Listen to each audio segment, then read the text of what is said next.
Brad Sankey's next up on the dyno for day 3 of Diesel Power Challenge.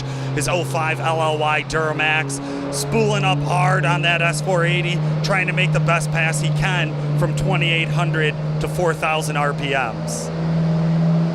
All right, guys, somebody asked me the other day why we use Exergy Performance for all of our high-pressure fuel system, injectors, and pumps. And the real reason is we trust them.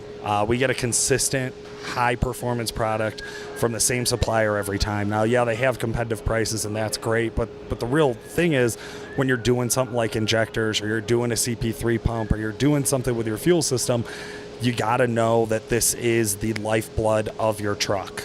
This is going to make the difference of everything, how it performs, what temps it runs at, what power you make. It all comes down to your fuel system matched with your air system. And that's why when it comes to the fuel side of that equation, we only trust Exergy Performance. Well, Brad's first run, he had a problem getting on top of the Charger. His second run, man, he got right back in that truck and snapped at it as quick as he could. Trying to stay on top of that Charger. I know he's going to be running that spool jet to get her lit and then give her a big blast of nitrous right when he's in the meat of the power curve.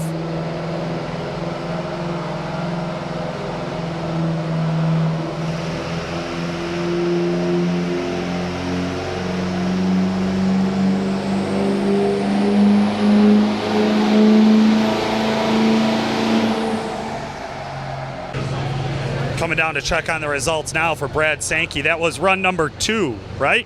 Number 2 for Brad, 876. I imagine he's going to take a third. Brad is new to the dyno, actually operating the dyno himself. So, this is part of the challenge. You have to do it, and it's one of those deals where you just become acclimated, hopefully after the second lap, and then nail it. Technically he did not have enough energy going in. The dyno doesn't help you. It just tracks you, so he's got to build up more energy and get within the test parameters to get a good run. Absolutely. Good feedback from KJ Jones there, talking a little bit about what Brad needs to do to get a good number out of this dyno here at DPC 2019. I am here with bad Brad Sankey, over 1,000 on the dyno. How the hell did that feel?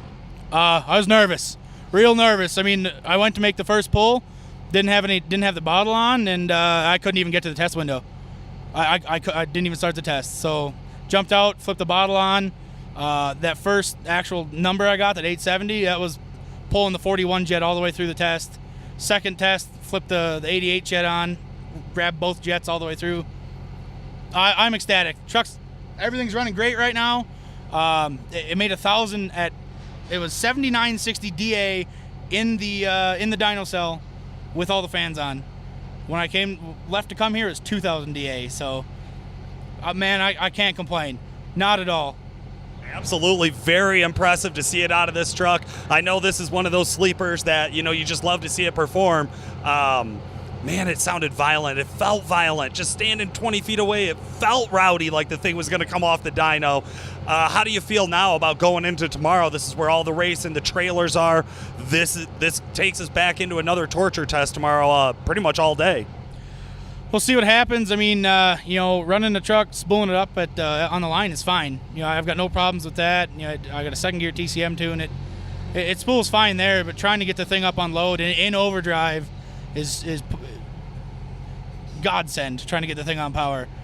Well, that's awesome. Congratulations and good luck tomorrow, Brad. Thank you, Paul.